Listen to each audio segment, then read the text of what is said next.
తాకట్లో ఉన్న మీ బంగారాన్ని విడిపించి ఆ రోజు ఆన్లైన్ రేటుకి కొంటాం. Sharma gold company.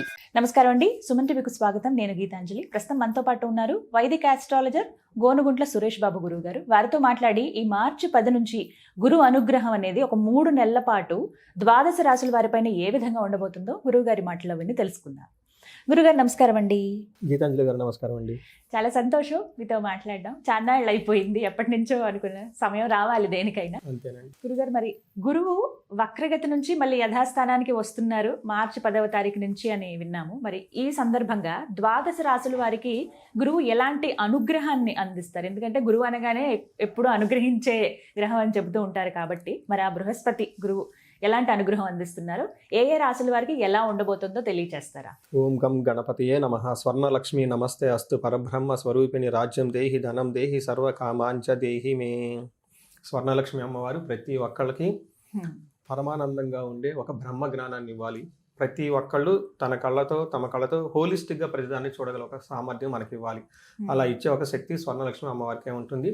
ప్రతి ఒక్కళ్ళకి రాజ్యం దేహి వాళ్ళకి ప్రతి ఒక్కళ్ళకి రాజ్యం దేహి అంటే ఏంటి, వాళ్ళకి అథారిటీ, పవర్, స్టేటస్ సింబల్ ఉండాలి.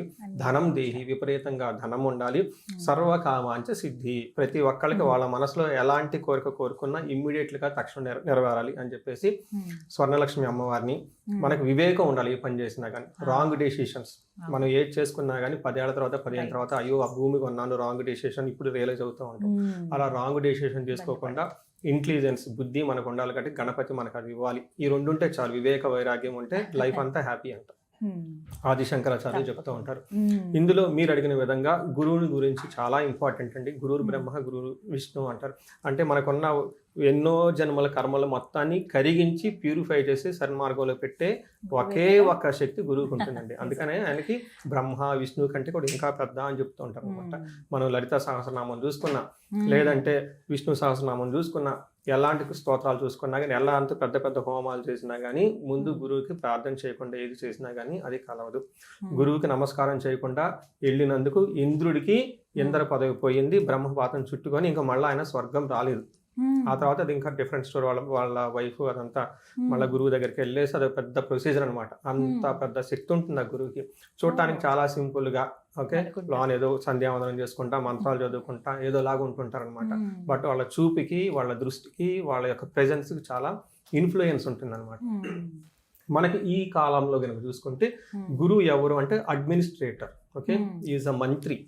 సో మేనేజ్మెంట్ స్కిల్స్, ఎవరైనా కనుక మేనేజ్మెంట్ పదవిలో ఉన్నారు అంటే, లేకంటే రాజరిక పదవిలో ఉన్నారు అంటే, అధికారం ఉందంటే వాళ్ళ పక్కన గురువు కంపల్సరీ ఉండాలి. ఒక గురు దృష్టి రాజు ఈ సూర్యుడు దృష్టి ఉంటే వాళ్ళు మంచి సీనియర్ లెవెల్ పొజిషన్లు అయిపోతారు. 10 మందిని నాయకత్వ లక్షణాలు ఉంటాయి అని చెప్తూ ఉంటారు. ఎప్పుడైతే గురు దృష్టి లేదో, శని దృష్టి ఉందో, వాళ్ళు రాజరికం వచ్చినా కానీ దాన్ని కాపాడుకోలేక కోల్పోతారు అని చెప్పేసి చెప్తూ ఉంటుంది. కొంతమంది పొలిటీషియన్ వాళ్ళు నా దగ్గరికి వస్తుంటారు, ఏమంటే ఇప్పుడు నాకు పదవి వస్తుందా, ఉంటుందా, పోతుందా అని అడుగుతూ ఉంటారు అనమాట. ఈ కాంబినేషన్ మనం చూసేది. So Guru is the well protector అండి. సో మనకి గురువు ఏం చేస్తారు? ఫండమెంటల్ బేసిక్ క్వశ్చన్ చూసుకుంటే ఫస్ట్ ఆయన మనకి ధనాన్ని ఇస్తారండి. చాలా మందికి తెలియదు. మనకి గురువు ద్వారానే మనకి ధనం వస్తుంది. ఎవరైనా కనుక సరిగ్గా ధనం రావట్లేదు అనుకుంటే గురువుని ఇగ్నోర్ చేస్తున్నారు. అందుకని గురు సేవ చేసుకుంటే, శుశ్రూష చేసుకుంటే నిదానంగా ధనం వస్తుంది. తర్వాత సంతానం, తర్వాత జ్ఞానం, తర్వాత ఇలా అన్ని అనమాట. వేదిక నాలెడ్జ్, భక్తి, ఆధ్యాత్మికత, ధర్మచింతన ఇవన్నీ గురువు ద్వారా వస్తూ ఉంటాయి అనమాట. అందుకని ఈ గురువు సరిగా ఉంటే అన్ని సన్మార్గంలో ఉంటుంది. లక్ష్మీదేవి కూడా గురువుని ఫాలో అవుతూ ఉంటుంది అనమాట. ఎందుకంటే ధర్మాన్ని కాపాడతాడు కాబట్టి. ఏది ధర్మం ఏది అధర్మం అని మనకు ఎలా తెలుస్తుంది? ఎవరో ఒకరు చెప్పాలి కదా. ఆ సోర్స్ గురువు అనమాట.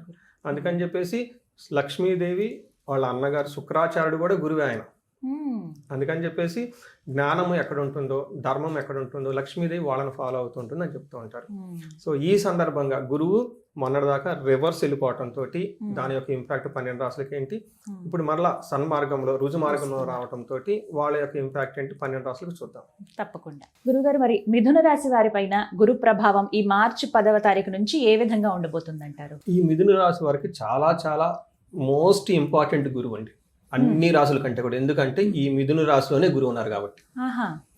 గురువు ఉన్నదే ప్రస్తుతం మిథున రాశిలోనే ఉన్నారు. అందులో పునర్వసు నక్షత్రంలో ఉన్నారు. పునర్వసు నక్షత్రంలో పుట్టిన శ్రీరామచంద్రమూర్తి. అవును. అంటే ఇప్పుడున్న గురువు పొజిషన్కి, పునర్వసు నక్షత్రానికి, శ్రీరామచంద్రమూర్తికి, ఆయన లైఫ్లో జరిగిన ఇన్సిడెంట్స్కి, గురువుకి చాలా చాలా సంబంధం ఉంటుంది. ఎటువంటివండి? ఫస్ట్ శ్రీరామచంద్రమూర్తికి 2 గురువులు ఉన్నారు. ఒకళ్ళు వశిష్ఠ మహర్షి, విశ్వామిత్రుడు, 2 ఉన్నారన్నమాట. ఒకళ్ళేమో యుద్ధం ఎలా చేయాలో నేర్పించారు. ఒకళ్ళు రాజ్యాన్ని ఆత్మ జ్ఞానం ద్వారా మనం చేసే పని కొన్ని తరతరాలు ఎలా నిలబడి ఉండాలి. అంటే అందరూ పని చేస్తారు, మనం ఈరోజు చేస్తే రేపు మర్చిపోతారు, మనకి ఎవరు గుర్తుండదు. కానీ కొంతమంది వర్క్ చేస్తే కొన్ని జనరేషన్స్ గుర్తుపెట్టుకుంటారు.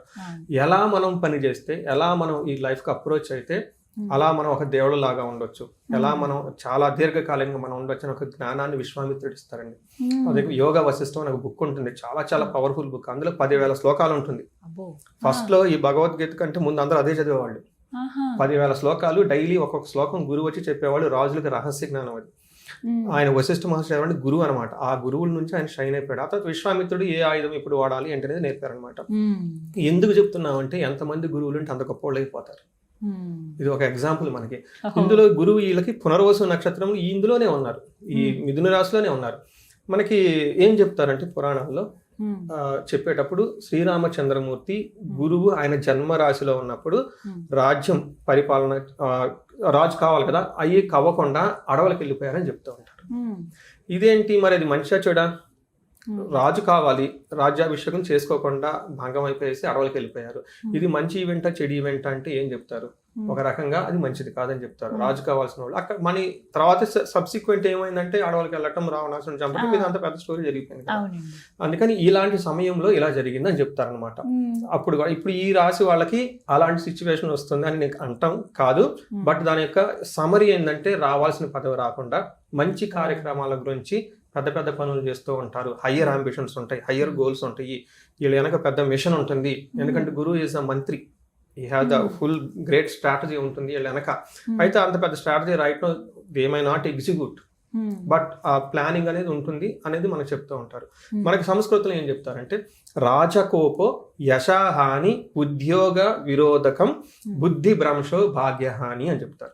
చూడండి, రాజకోపం అంటే రాజుల కోపం వస్తుందంట. శ్రీరామచంద్రమూర్తికి వాళ్ళ నాన్నగారు కోపం వచ్చేసింది, ఏదో ఇన్సిడెంట్స్. తర్వాత ఏమైంది, యశోహాని కీర్తి ప్రతిష్టలకు ఆటంకం వచ్చేసిందంట. ఉద్యోగ హాని అంటే ఉద్యోగ నిరోధకం, ఉద్యోగం కనుక చేస్తూ ఉంటే అందులో ఏదో ఒక ఆటంకాలు వస్తూ ఉంటాయి అని చెప్తూ ఉంటారు అనమాట. తర్వాత ఏమంటే బుద్ధి భ్రంశో, మైండ్ అనేది సరిగ్గా ఉండదు, అంటే ఓవర్ అంబిషన్స్ తో ఉంటూ ఉంటారు. ఇక్కడ వీళ్ళకున్న థాట్స్ ఈ కామన్ వాళ్ళకి అర్థం కాదు. బాస్కి ఏదో చెప్పేస్తాడు, ఈయనకి ఏదో ఆలోచన ఉంటుంది, కానీ బాస్కు ఉంటే ఇమీడియట్ టాస్క్ ఎందుకంటే ఎవరు ఇలా ఒక ఫ్రిక్షన్ వచ్చేస్తుంది వీళ్ళకి. అంతేకాకుండా భాగ్యహాని, ఇవంతా వీళ్ళకి ఉండే అవకాశం ఎక్కువ ఉంటుంది. ఇదంతా నెగటివ్ సైడ్. అయితే గురువు పాజిటివ్ సైడ్ కూడా ఇస్తారు కదా. మనం అందరూ చెప్పుకోండి, రాసి వాళ్ళు మనల్ని ఏమైనా అనుకుంటారు, ఏంటి ఉగాది పూట ఇలా చెప్తూ ఉన్నారని చెప్పేసి, అంతే కదండి. అందుకని గురువు ఏం చెప్తారంటే బ్యాక్ ఎండ్ లో సంతానాన్ని ఇస్తారు. ఈ టైంలో పిల్లలు కావాలనుకునే వాళ్ళకి సంతానాన్ని ఇస్తారు. వివాహానికి బెస్ట్ టైం వీళ్ళకి, పెళ్లి కానీ వాళ్ళకి పెళ్లిళ్ళు అవుతుంది. తర్వాత వీళ్ళు తీర్థయాత్రలు ఎక్కువ చేస్తూ ఉంటారు, జ్ఞానానికి సంబంధించిన వాటిలో ఎక్కువగా చక్కగా చూసుకుంటూ ఉంటారు. అంతా బాగుంటుంది, అంటే బ్యాక్ ఎండ్ లో అంతా బాగుంటుంది. ఒక ఉద్యోగంలో మాత్రం, అధికారం విషయంలో మాత్రం ప్రాబ్లం ఉంటుందని చెప్పుకోవచ్చు. ఇలాంటి పరిస్థితి ఎదుర్కొంటారు. మరి ఇబ్బందులు ఎదుర్కోకుండా ఎంతో కొంత వీటి నుంచి బయటపడే మార్గాన్ని గురువు ఎలా అనుగ్రహిస్తాడు, ఏం పరిహారం చేసుకోవాలి? వెరీ గుడ్ అండి. గురువుకి సేవ చేయటం అంటే చాలా ఇష్టం. ఏం సేవ చేయాలి? మహర్షులకు సేవ చేయాలి. తర్వాత గుళ్ళో పురోహితులు ఉంటారు, వాళ్ళకి ఇంటికి బ్రాహ్మణులు కొంతమంది ఉంటారు, రెగ్యులర్ గా పూజలు చేయించుకునే వాళ్ళకి చక్కగా ఇంటికి పిలిపించుకొని ఒక పూజ చేయించుకొని వాళ్ళకి దక్షిణ ఇవ్వాల్సిన దానికంటే ఎక్కువ ఇచ్చేసి వాళ్ళకి బట్టలు పెట్టడం, ఇవి కనుక చేస్తూ ఉంటుంది. రెండోది, ఏదైనా కనుక పని చేసుకునే ముందు ఒక్కసారి జ్యోతిష్కులకి, ఎందుకంటే వీళ్ళ దగ్గర పెద్ద ఆలోచన ఉంటుంది, కరెక్టే, అప్రిషియేటబుల్, కానీ ఇది కూడా రావాలి కదా. అంటే వాళ్ళ యొక్క ఆలోచన సరైన మార్గంలో వెళ్ళటానికి జ్యోతిష్కుని కన్సల్టేషన్ చాలా చాలా యూజ్ అవుతుందండి. వీళ్ళకి ఎలా ఉంటుంది, నేను ఇప్పుడు అమెరికాలో ఉన్నాను, ట్రంప్ వచ్చి గొడవ ఇక్కడ వద్దు, ఇండియాకి వచ్చేద్దాం, ఇదొక కీ ఇంపార్టెంట్ డెసిషన్స్. ఇట్లాంటి డెసిషన్ తీసుకోవడానికి, ఇటువంటి డెసిషన్ తీసుకోవడానికి ఆస్ట్రాలజీ కన్సల్టేషన్ కానీ సబ్జెక్ట్ మ్యాటర్ ఎక్స్పర్ట్స్ అని ఉంటారు. వాళ్ళ దగ్గర ఒక ఐడియా తీసుకొని వితౌట్ ఎనీ ప్రిజుడిస్ వెరిఫై చేసుకుని ముందుకెళ్తే వీళ్ళకి చాలా చాలా కలిసి వస్తుంది. సో ఇది ఒక్కటి సలహా పాటించాలి.